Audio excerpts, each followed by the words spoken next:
Merci. Alors, on aimerait passer à des questions un peu générales et peut-être une première, vraiment très générale, qui s'adresse au fait que vous êtes des écrivains suisses, écrivant en Suisse, connaissant plus ou moins bien, mais ça peu importe, le fait qu'il existe une littérature suisse francophone qui a même porté le nom de littérature romande, qui s'est instituée nationalement, en fait, à partir de 1750. Il y a des écrivains et des poètes francophones en Suisse romande qui veulent qu'une littérature suisse existe en français, alors qu'en Suisse alémanique, la question est très différente. Bon, là, j'y reviens pas. Mais en fait, c'est dispersé, ça n'existe pas. Il n'y a pas d'identité. Hein, et ça naît comme ça, progressivement, à partir de 1750, au plus tôt. Hein. Mais encore, là, je cite une phrase de Germaine de Staël, dans De l'Allemagne en 1813, au moment où il y a déjà beaucoup de Suisses romans qui ont écrit de la poésie en disant « on fait de la poésie suisse nationale hein », et elle dit ceci « Les Suisses ne sont pas une nation poétique et l'on s'étonne avec raison que l'admirable aspect de leur contrée n'ait pas enflammé davantage leur imagination. » Et en fait, ces poètes qui, depuis 1750, essayent de faire de la poésie, en fait, ils se sont dit « oui, il y a une ressource en Suisse pour tenter de créer une poésie nationale, c'est la beauté de nos contrées, c'est le pays. C'est une idée tellement répandue dans toute l'Europe que, par exemple, Jules Michelet, l'écrivain, l'historien français qui voyage en Suisse dans les premières décennies du 19e siècle, dit ceci, il célèbre la nature la plus poétique du monde. Voilà. Donc elle est devenue poétique entre-temps, en quelque sorte, en quelques décennies.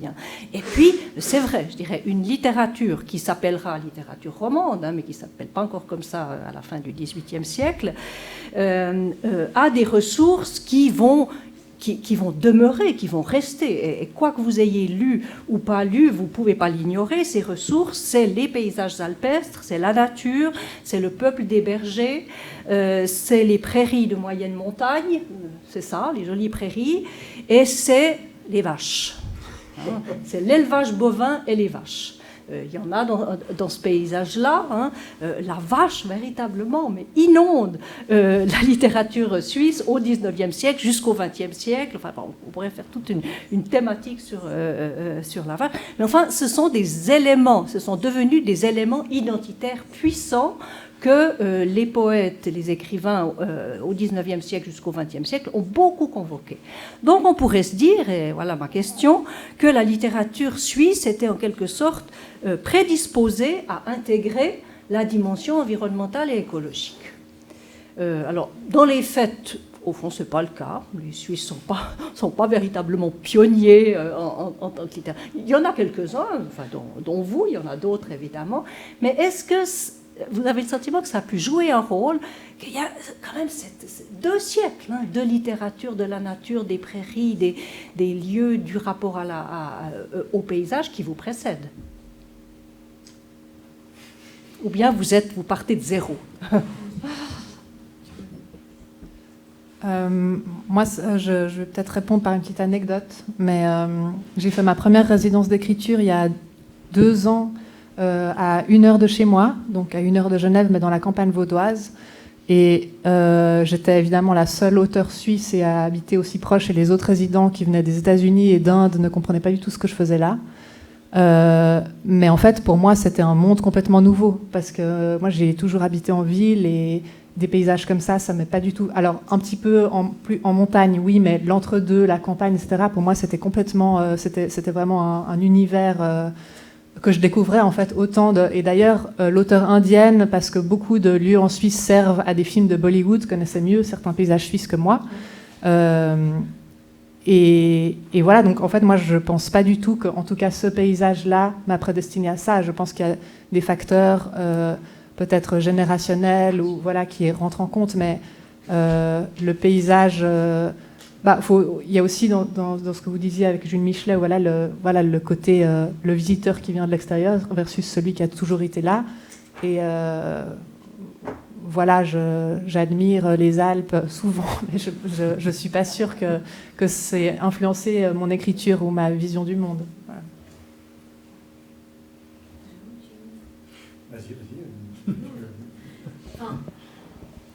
Pour ma part, je sais que, en tant que lectrice de effectivement plusieurs poètes suisses, à commencer par Philippe Jacotet, j'étais sensible à un regard et à une attention portée à une fleur, à un brin d'herbe, à une lumière, à tous ces éléments. Donc oui, consciente que c'est un environnement littéraire qui est là, un peu à portée de main, et puis qu'on l'a dans l'oreille, en tout cas, d'avoir aimé mes cours de littérature suisse, littérature française plutôt, mais où on avait des apports de littérature suisse romande, oui, j'étais attentive à ça, parce que c'est des paysages que je pouvais rattacher à ceux que j'avais sous les yeux.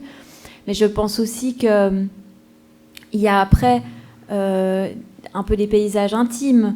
Aude, tu parlais de la ville, mais il y a tous ces paysages urbains aussi qui peuvent venir dans nos textes et puis être tout aussi poétiques.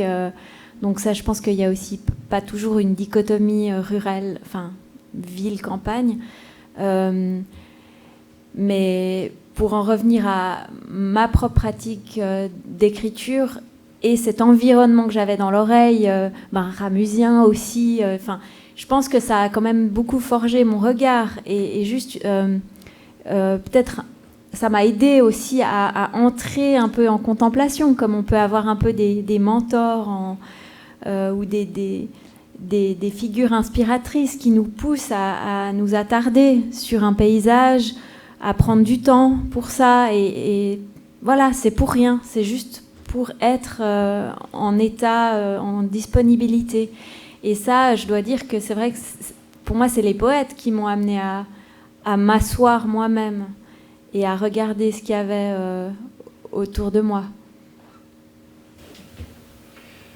Alors oui, bon, moi je pense que c'est très... le fait d'avoir lu beaucoup de littérature suisse et d'avoir lu notamment des auteurs des Alpes, je pense à Maurice Chapa, Jean-Marc Lovet, ça a beaucoup compté, mais en même temps il s'agissait aussi j'avais ma propre expérience de ces lieux qui n'était pas tout à fait la même que la leur, donc la tonalité est assez différente, et c'est peut-être là aussi une affaire de génération entre guillemets, c'est-à-dire que la perception de l'environnement n'est pas la même, et dans les travaux que j'ai fait plus récemment dans mon dernier livre par exemple, c'est vraiment... alors, il y a toujours le paysage alpin, mais il est un peu muet, il est un lieu où on peut éventuellement s'enfuir, mais il ne dit plus grand-chose, en tout cas il ne dit plus la beauté au sens patriotique, etc. Il ne parle pas comme ça. Et puis il y a un intérêt de plus en plus, mais on ne le voit pas dans le texte que j'ai lu aujourd'hui, pour des lieux qui sont plutôt des lieux abandonnés, donc sur lesquels il n'y a pas eu tellement de discours, notamment des lieux assez récents, on peut dire, qui sont les lieux qui ont été surexploités par la production, par les 30 Glorieuses, et qui ensuite sont abandonnés. On va y revenir, je pense. Ouais.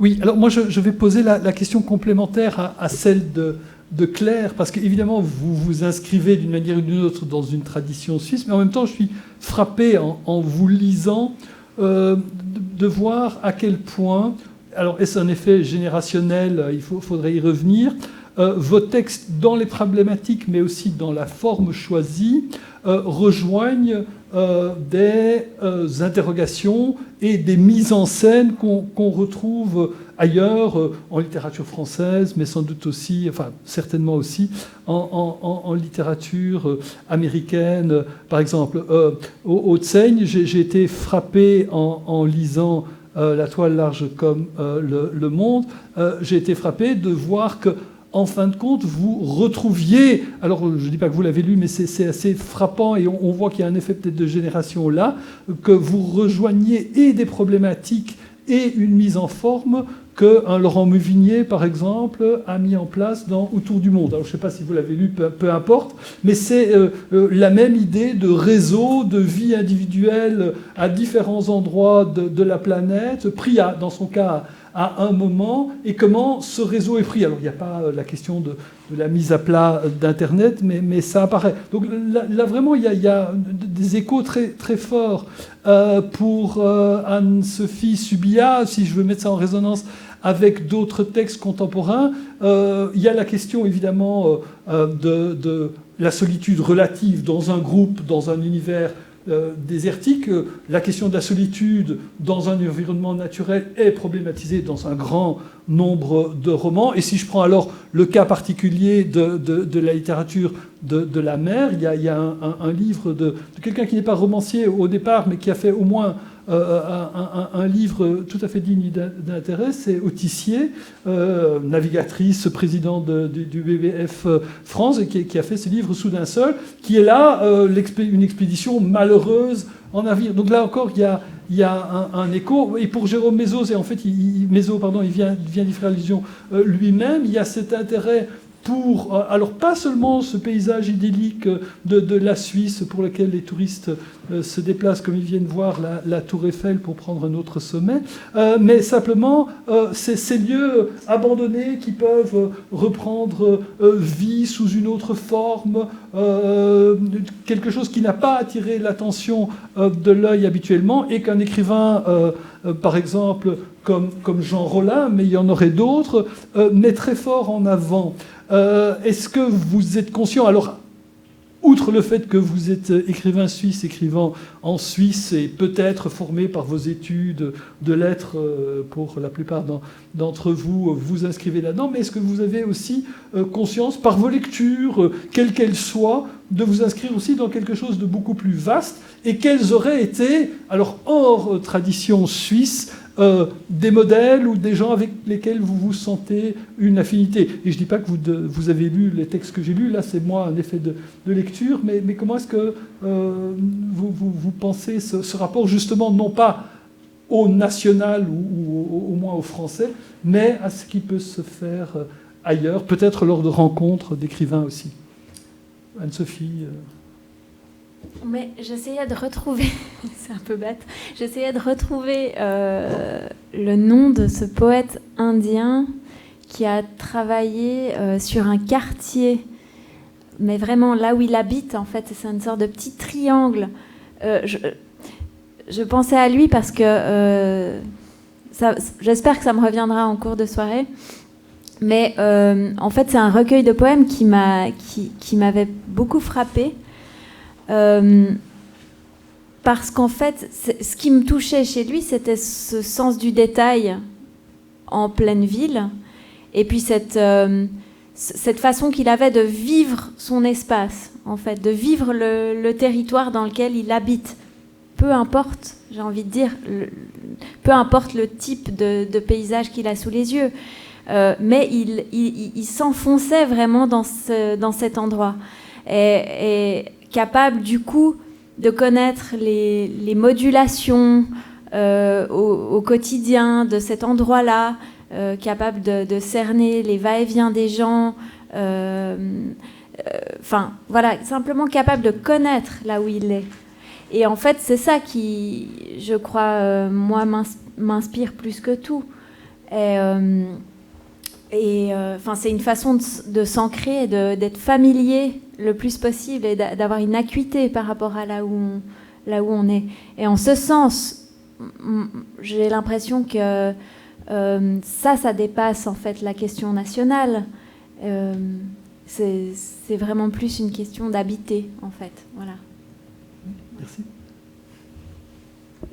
J'étais en train de me dire en t'écoutant que je trouvais qu'on avait souvent des similitudes dans nos intérêts, dans nos écritures, et pourtant j'allais dire quelque chose de complètement opposé à ce que tu viens de dire.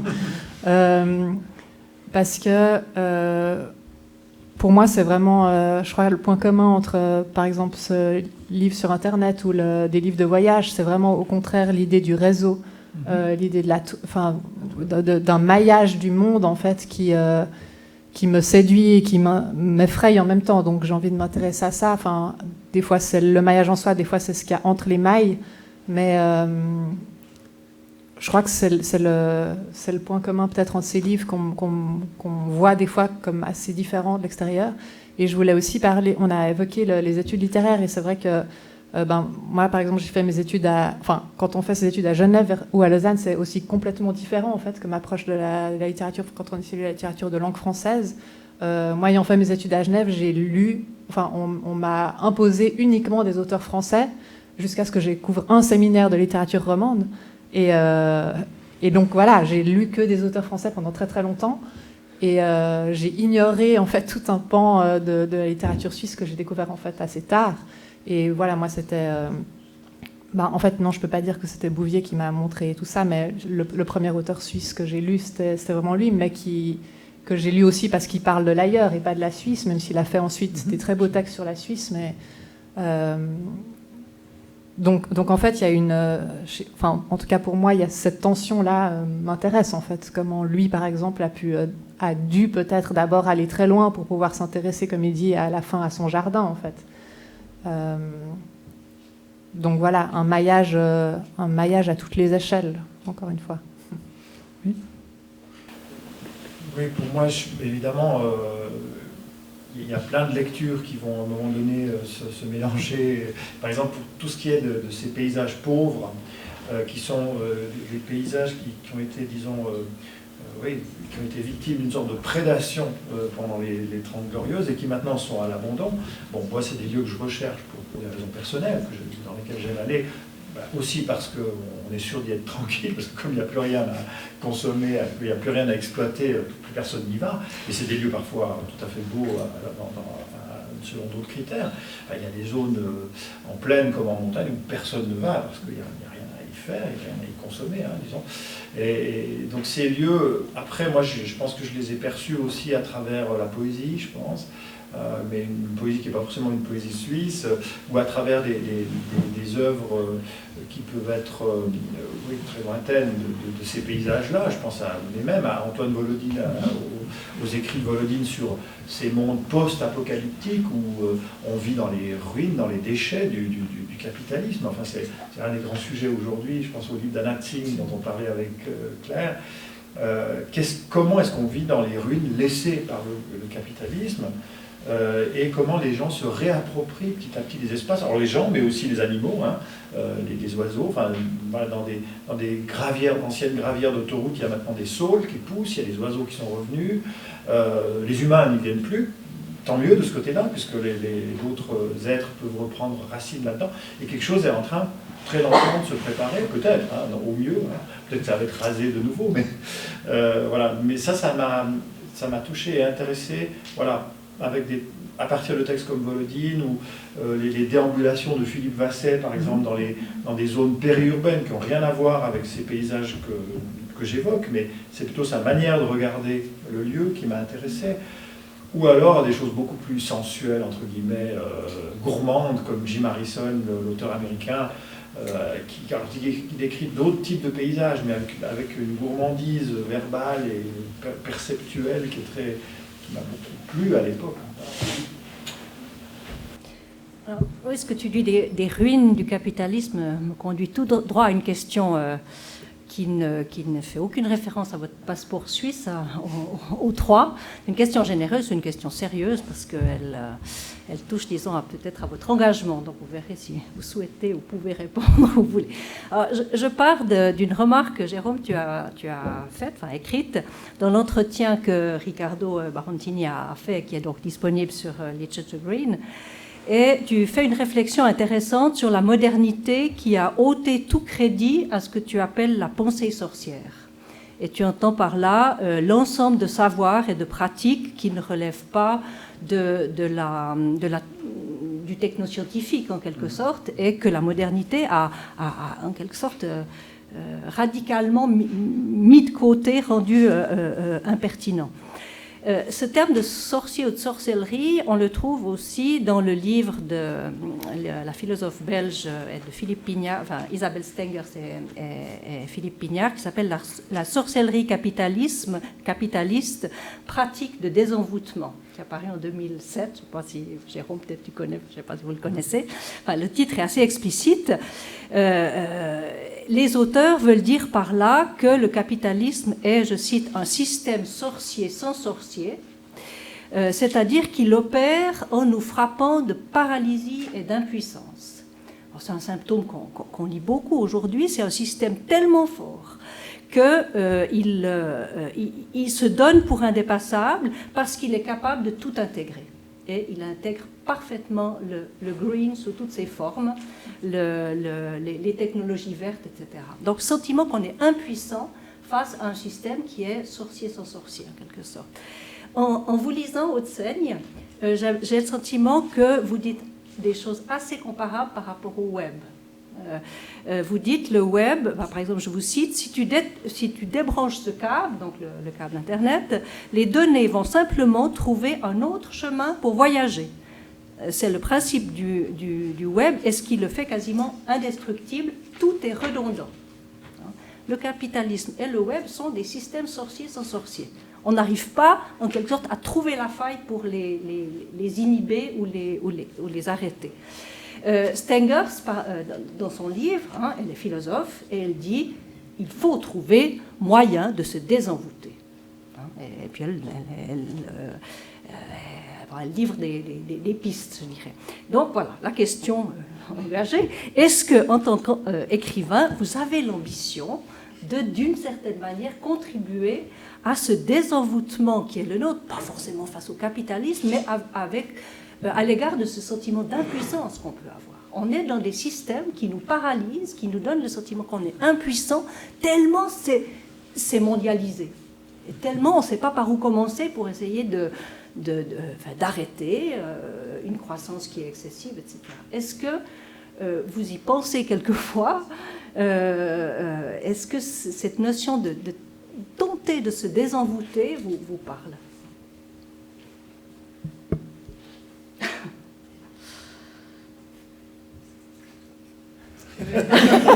Oui, c'est lourd comme question, j'avoue. J'y vais. C'est forcément un peu prétentieux de répondre oui, qu'on a cette ambition, mais en tout cas, moi, je peux juste... J'aimerais dire quand même plusieurs choses, effectivement. C'est que, alors moi, je ne pensais pas du tout, en tout cas pour mon premier livre, avoir quelque impact que ce soit, et je ne le voulais pas. Je me posais juste pas la question. Et c'est vrai qu'il y a des questions. En fait, un livre vit après, il va être lu par des gens, et ça, je ne m'en rendais pas compte. Et même quand je vais souvent dans des classes, par exemple, d'adolescents qui sont touchés, il y a en général des rencontres géniales et très intéressantes, et donc j'ai fini par comprendre que quand même ça pouvait avoir un impact, et que même s'il y avait une personne par classe qui était touchée par ça, c'était mieux que rien. Et je peux répondre en fait dans le cas d'Internet. Au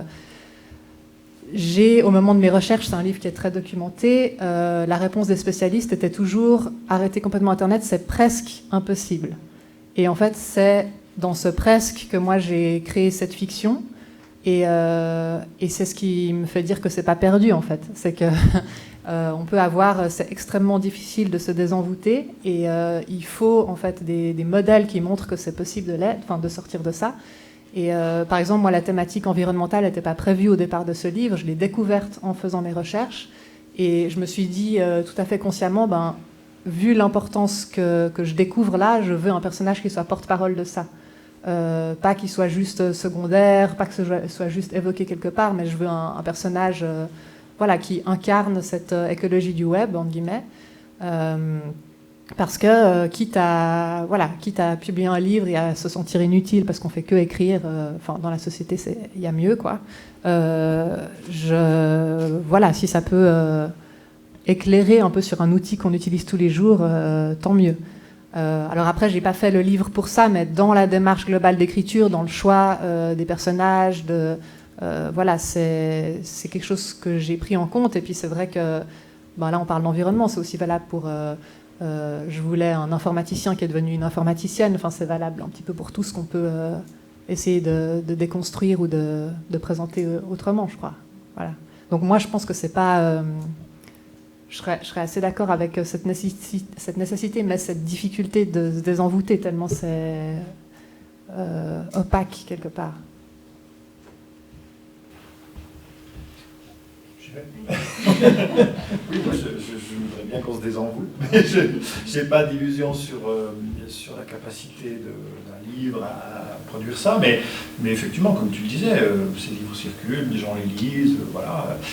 Dans mon dernier livre, je me suis dit, c'était à travers l'humour que j'ai voulu le faire, c'est-à-dire de raconter les 30 Glorieuses sous un angle qui était un petit peu différent de ce que j'avais lu jusque-là, et nous faire rire un peu de nous-mêmes pendant cette période, de nos croyances, de nos envies, etc. Et puis en me disant que peut-être quelques personnes allaient sourire aussi et se dire tiens c'est vrai, il y a ces choses-là qu'on n'avait pas vues. Et voilà, mais ceci dit, je ne pense pas que voilà, j'ai pas de leçon à donner, je maîtrise pas le sens qu'ont eu les 30 Glorieuses, mais par contre, je peux faire entendre des voix de ceux qui n'y ont pas trouvé leur compte, ou qui ont vu des dangers, et des dangers qui sont en train de nous sauter à la figure. Donc il y a bien eu des gens, ça peut être des écrivains, ça peut être des paysans, ça peut être toutes sortes de gens, hein, qui avaient d'autres propositions à faire qui sont restées inaudibles pendant cette période. Et, moi, j'ajouterais que plutôt par rapport à mon expérience de lectrice, je sais que lire et prendre du temps dans les livres des autres, dans les poèmes des autres, en fait, moi, ça me transforme beaucoup dans mon rapport au monde, dans mon rapport à la terre, au vivant et dans mon quotidien ensuite. Donc, finalement, je place cette confiance dans l'effet des poèmes sur ma personne. Et du coup, bien sûr, après, je peux que espérer que par-ci, par-là, dans certains livres ou textes que j'écris, il puisse y avoir de temps en temps un petit effet. Mais c'est surtout, voilà, comme lectrice, je vois que sur moi-même, ça a des impacts. Ça me pousse à faire d'autres types d'expériences et le simple fait d'être en état de lecture et de réceptivité particulière génère déjà une espèce de désenvoûtement en ce qui me concerne.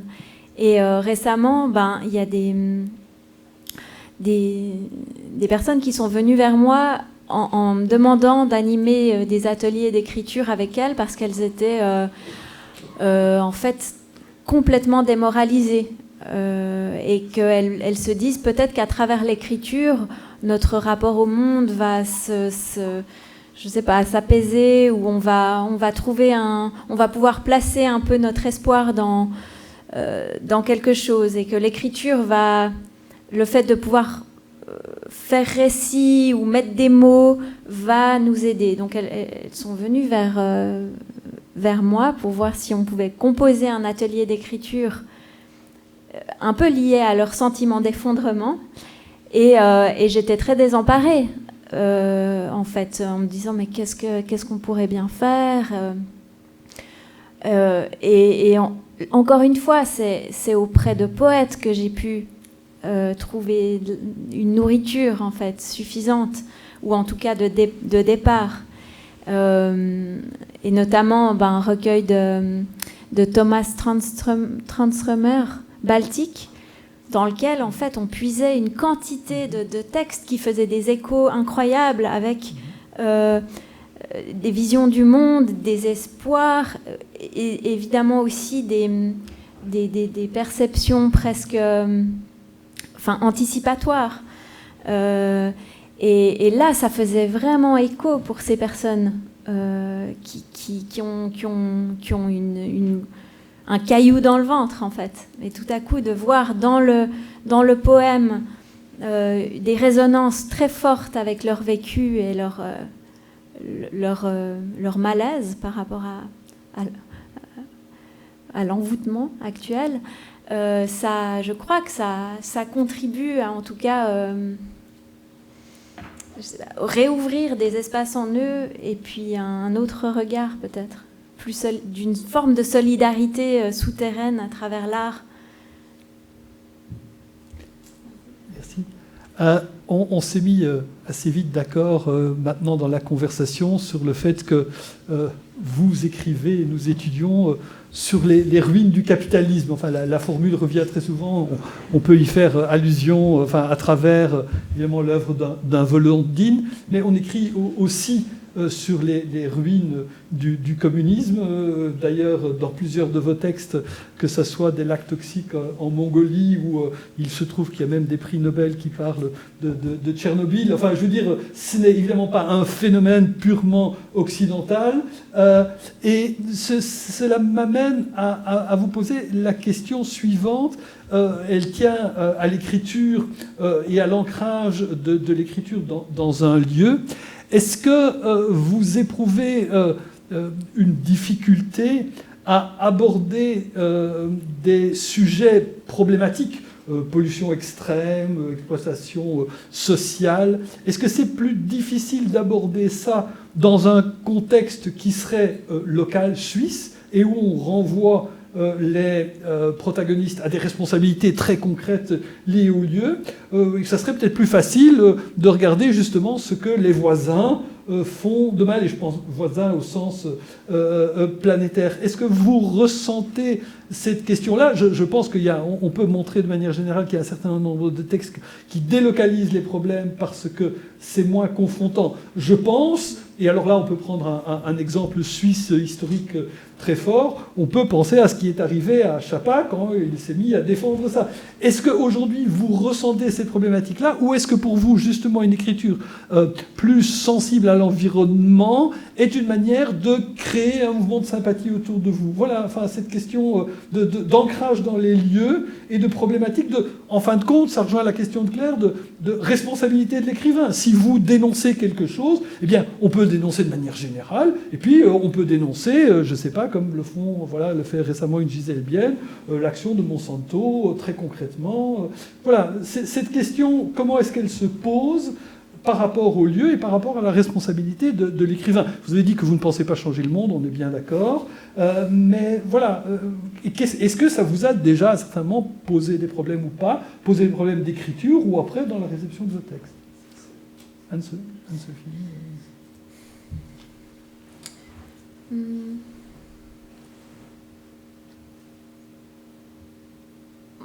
Moi, j'ai pas forcément envie de délocaliser. Ça, encore que, bien sûr, dans Neige intérieure, on part dans le Grand Nord, mais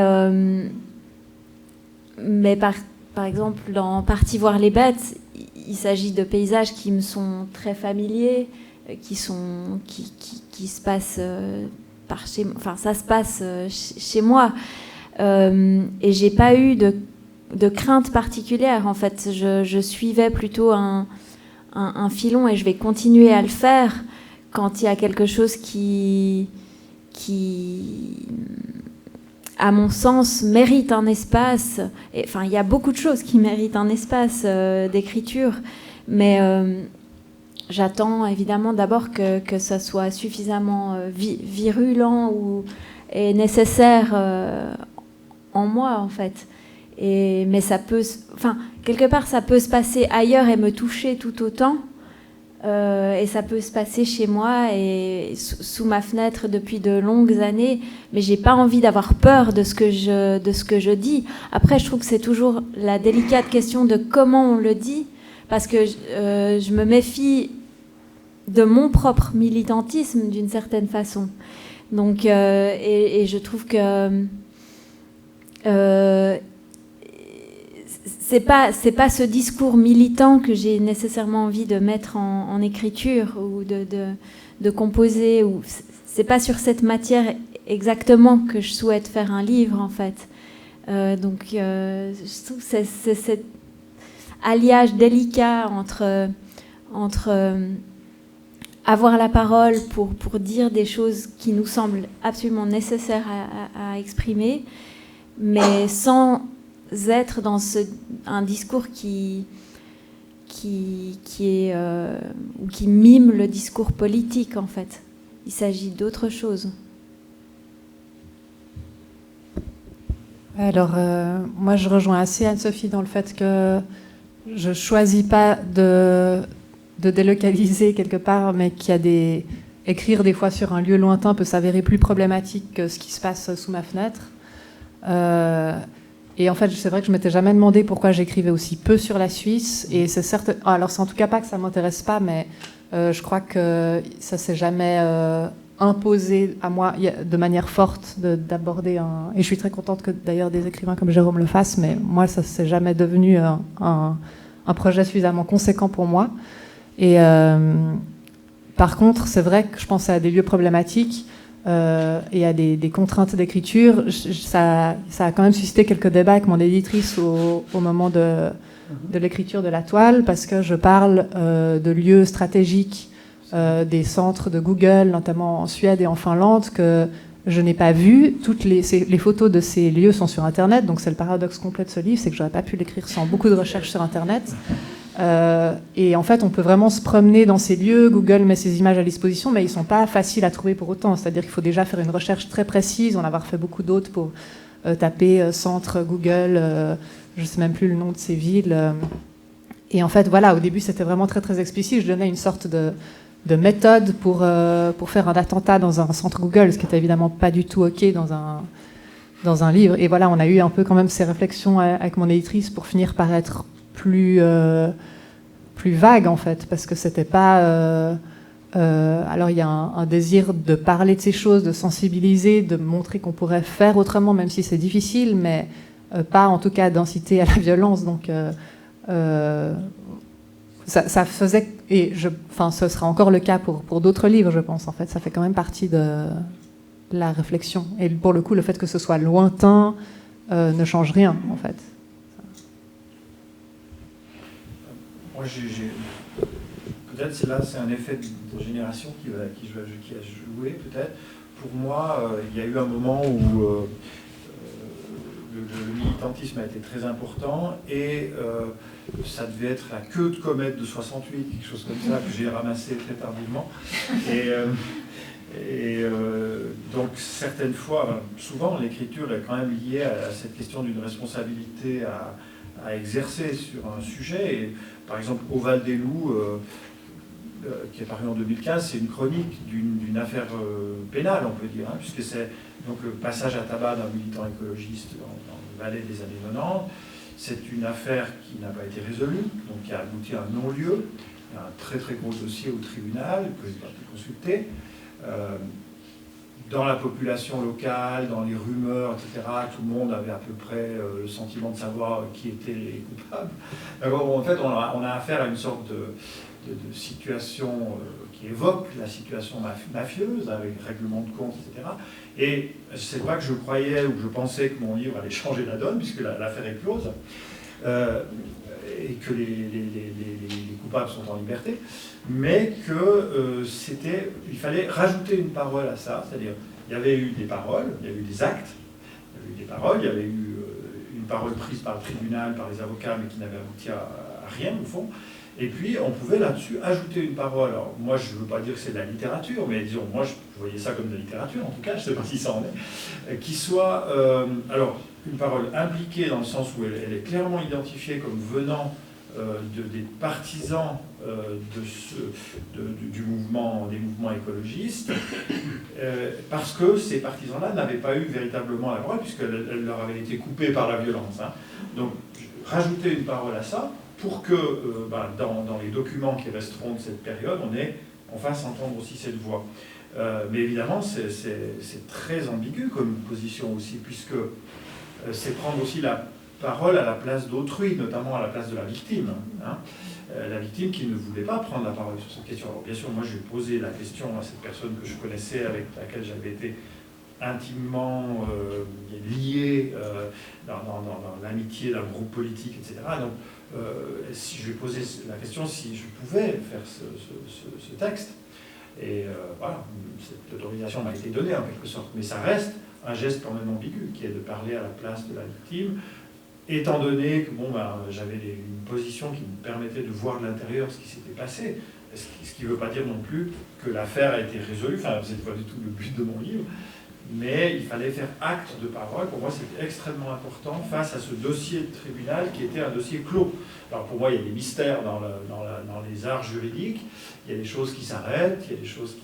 Aujourd'hui, on trouve à peu près n'importe quel voleur avec un cheveu, mais quand il faut ramasser les gens qui ont quasiment tué quelqu'un, qu'on a 7 ou 8 grandes pistes très sérieuses, on n'y arrive pas. Hein. Donc là, il y a un mystère politique qui est en fait un mystère, tout le monde le sait, c'est que parfois la justice ne va pas jusqu'au bout, parfois il y a des gens qui interviennent, parfois il y a des intérêts personnels ou publics qui sont trop forts pour qu'on puisse aller...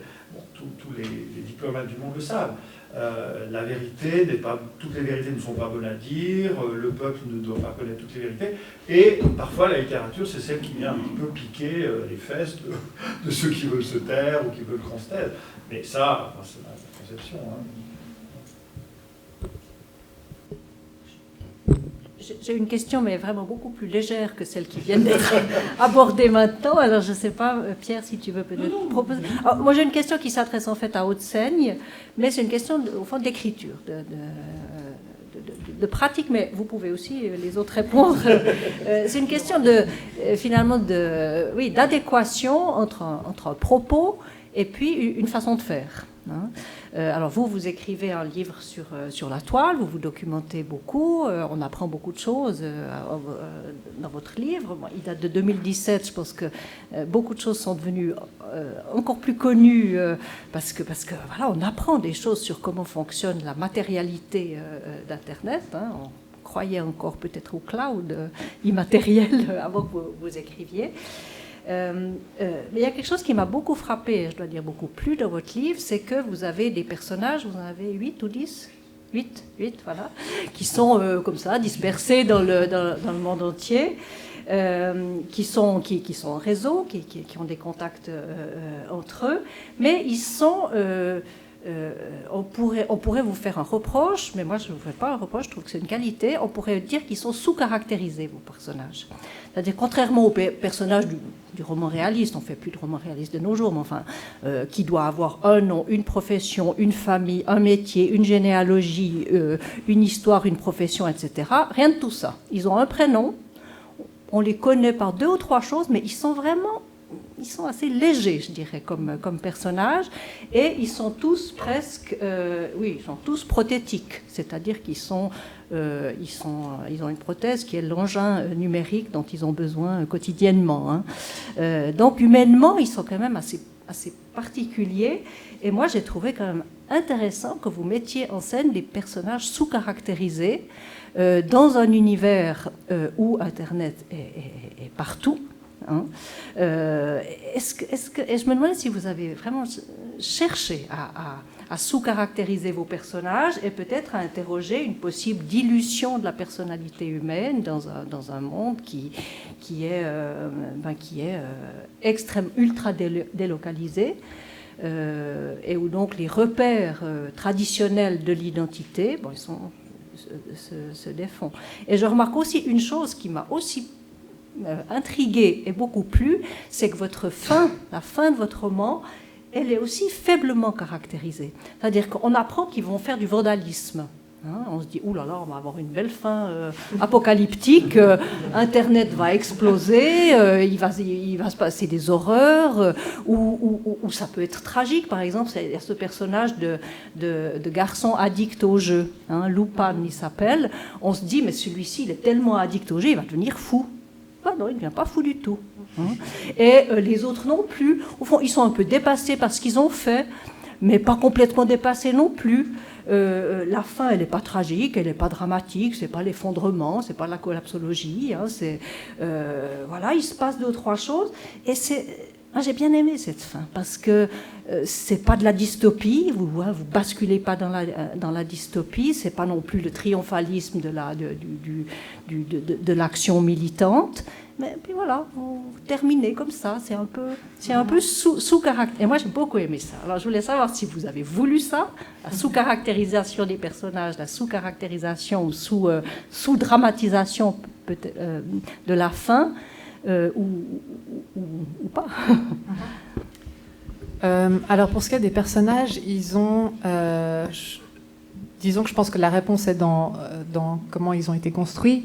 Et ils sont partis de situations. Enfin, moi, je suis partie de situations qui m'intéressaient dans le rapport à Internet et dans ce qu'on utilise et ce qu'on exprime sur Internet. Donc, il y a un côté un peu fiche signalétique, quoi. Quand vous êtes sur un réseau social, il y a en fait, on sait assez peu de choses de la personne. Il y a en général, voilà, un pseudonyme, peut-être le titre du blog, et puis voilà de quoi ça parle. Mais je suis partie de ces situations dans lesquelles, je voulais une grande diversité de situations dans lesquelles on utilise Internet, parfois sans le savoir, comme tout ce qui est financier, etc.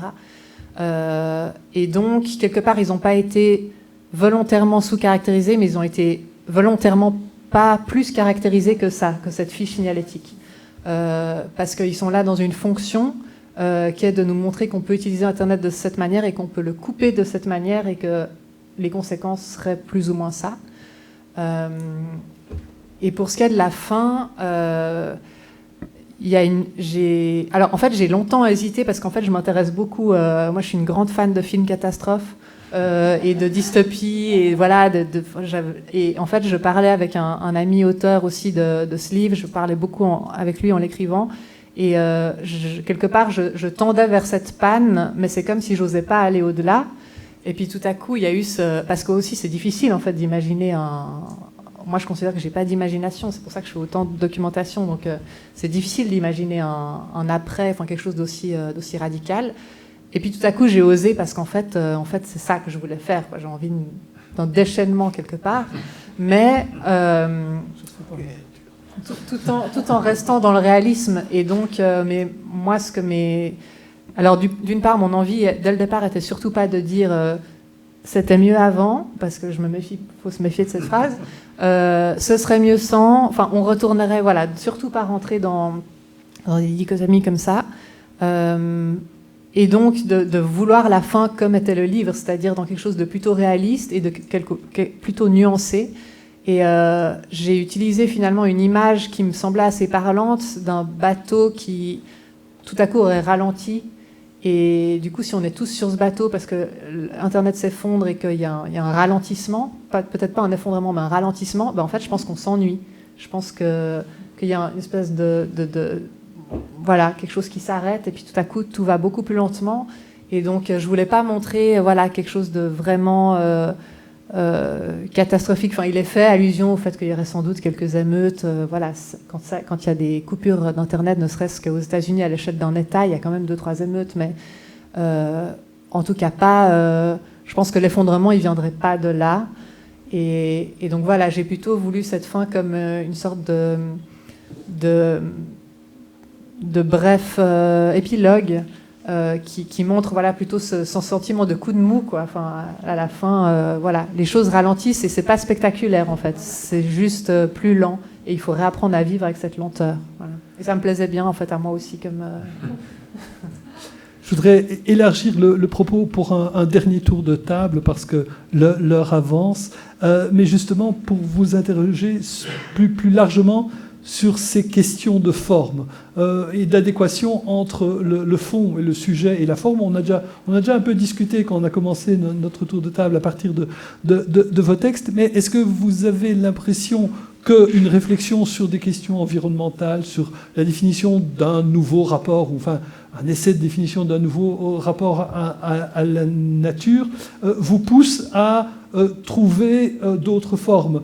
Haute-Seigne vient d'en parler un peu suite à la question de Claire, mais je pense que chacun à votre manière, vous avez aussi essayé de donner une autre forme, que ce soit par une écriture en carnet ou chez Jérôme avec la place du juridique, de la réinvention et de la réutilisation. J'ai été très frappé d'une allégorie qui est de nouveau invitée, ou le ton ironique. Est-ce que vous avez l'impression que...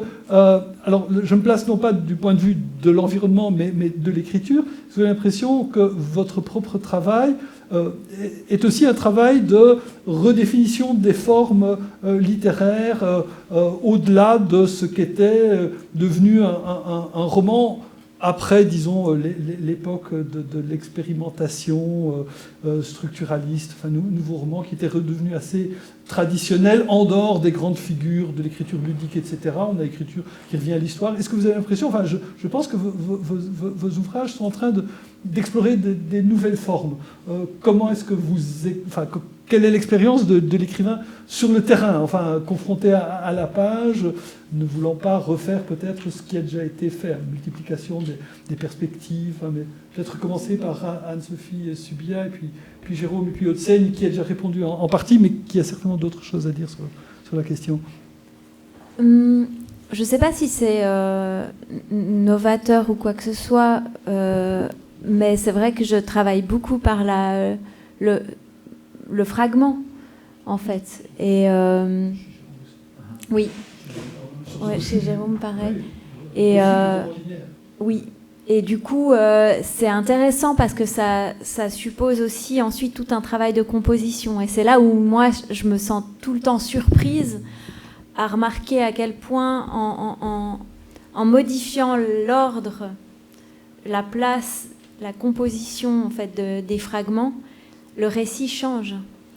Et du coup, il y a de l'exploration pour moi-même aussi là-dedans, parce que ça va m'informer ou ça va me permettre ensuite de faire un choix peut-être, disons, plus éclairé, parce que j'aurais essayé certaines choses. Et il y a un peu il y a aussi cette dimension peut-être d'essai-erreur, en tout cas chez moi dans mon travail. Et parce que aussi, à la base, je travaille beaucoup, vous l'avez dit, à partir de carnets, ou donc une matière qui est d'abord peut-être à l'état un peu brut, et puis ensuite le temps passe, mon regard change, je prélève des éléments, et puis je réécris, et ça retransforme encore l'expérience primaire. Mais je crois que c'est vrai que la fragmentation, parfois, permet des collisions qui viennent me surprendre et qui, justement, ne sont pas non plus liées à un plan très clair de ma part. C'est plutôt il y a peut-être quelque chose un peu enfin, dans d'autres matières ou dans d'autres arts plastiques, quoi, où on essaye, et puis où une forme commence à se placer, et des idées me viennent, et puis ensuite je peux mieux les fixer en ayant fait des essais et fait des choix, du coup. Mais je ne sais pas dans quelle mesure c'est de mon temps ou novateur. Je ne sais pas. Merci. Jérôme ? Oui, je m'intéresse enfin, je me sens obligé de trouver des formes, alors nouvelles, je ne sais pas, mais en tout cas, de chercher une forme pour chaque texte, parce que sinon, j'arrive tout simplement pas à l'écrire. Donc, le récit linéaire m'étant tout à fait impossible, et ça, je me pose la question si c'est singulier, c'est-à-dire j'y arrive pas, voilà, mon cerveau ne fonctionne pas comme ça, je ne peux pas raconter une histoire de A à Z, ou si c'est aussi l'effet d'une époque dans laquelle on n'a plus la possibilité d'envisager avec sérénité un ensemble narratif. Est-ce qu'on peut encore raconter comme Balzac, une espèce de détachement qui maîtrise, enfin il y a une sorte de vision de la société qui est tellement cohérente d'une certaine manière qu'il peut raconter son histoire. Voilà. Et ça, bon, moi j'ai l'impression qu'on ne peut plus raconter comme ça. On est dans un monde qui a complètement éclaté, dans lequel les disruptions, les déplacements et la fragmentation est tellement forte que, en tout cas moi, mon cerveau ne fonctionne plus comme ça. Et donc, pendant longtemps, j'ai eu la nostalgie je me disais, mais j'y arrive pas, les écrivains ils font comme ça et moi j'y arrive pas. Et maintenant j'ai arrêté de faire comme ça, et ça a été la ressource. Hein. Je me suis dit, mais je vais faire comme je sais faire, c'est-à-dire par morceaux, par bout de morceaux, en incluant des voix, des documents, des bouts de papier, des annonces de journaux. Et puis, finalement, si on arrive quand même à faire la structure après, il faut quand même trouver la structure, mais ça peut être quelque chose comme, voilà, par exemple, pour moi, dans le dernier livre, c'est des chroniques. C'est 13 chroniques, avec chaque fois 10 petits chapitres, Et moi, c'est le chiffre qui m'a sauvé, c'est 13, 10, etc. Mais l'éditeur a mis roman. Voilà, l'éditeur a mis roman, alors on a pu discuter, on pourrait en parler. Les éditeurs veulent plutôt des romans, nous on fait ce qu'on ne sait pas comment il faut appeler ça. Voilà, là il y a un effet, évidemment, un effet éditorial. Il y avait pire au Val d'Erlou, un vrai roman. Un vrai roman, mais là j'avais cherché toutes sortes de formules. Il y avait les sottis chez Gide. Oui, tout à fait. Aude. Oui, alors moi je rejoins complètement ce qui a été dit de part et d'autre, c'est-à-dire que je cherche une forme spécifique pour chaque projet et c'est en général ce qui me prend le plus de temps. C'est pas l'écriture en soi ou les recherches, c'est voilà, trouver une forme, un ton propre, enfin adapté à ce projet-là.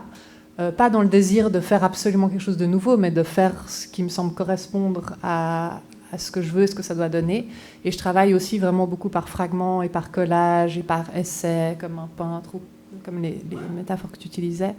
Et voilà, je trouve très intéressant cette idée du... En fait, même dans un roman, qui est en fait mon vrai premier roman, comme cette toile sur Internet, ça... j'arrivais pas à suivre le schéma classique d'une situation, d'une complication, de la résolution, etc. J'avais besoin de me choisir un autre visuel qui était justement cette toile, donc un mouvement plutôt de convergence vers un projet plutôt qu'une courbe. Parce que moi aussi, je crois pas que j'arrive... Enfin, je sais pas si j'arrive pas ou si c'est par flemme ou si c'est parce que j'ai pas envie, mais à faire ce schéma classique. Par contre, je trouve très intéressant ce que tu disais sur est-ce que l'époque ne permet plus ça, parce qu'on est paradoxalement dans une saturation de récits tout le temps.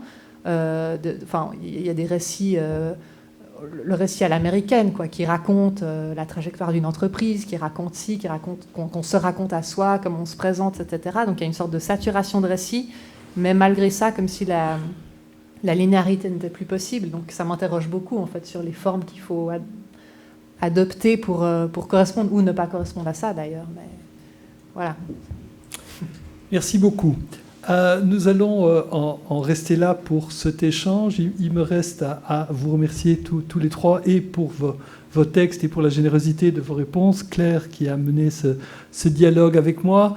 Je voudrais encore remercier les instances grâce auxquelles cette journée a été possible, les différentes instances liées à la Suisse, mais remercier évidemment aussi les instances universitaires de notre propre université, à savoir les relations internationales, représentées ici par M. Van Hulbroek, qui a suivi tout ça depuis le début aussi avec Mme de Koen.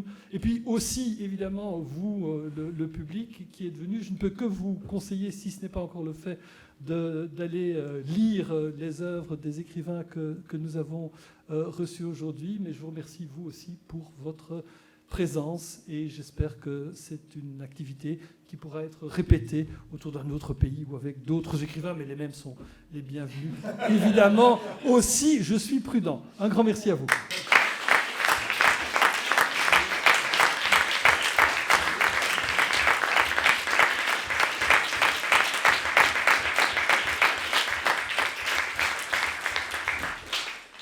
Et bonne soirée.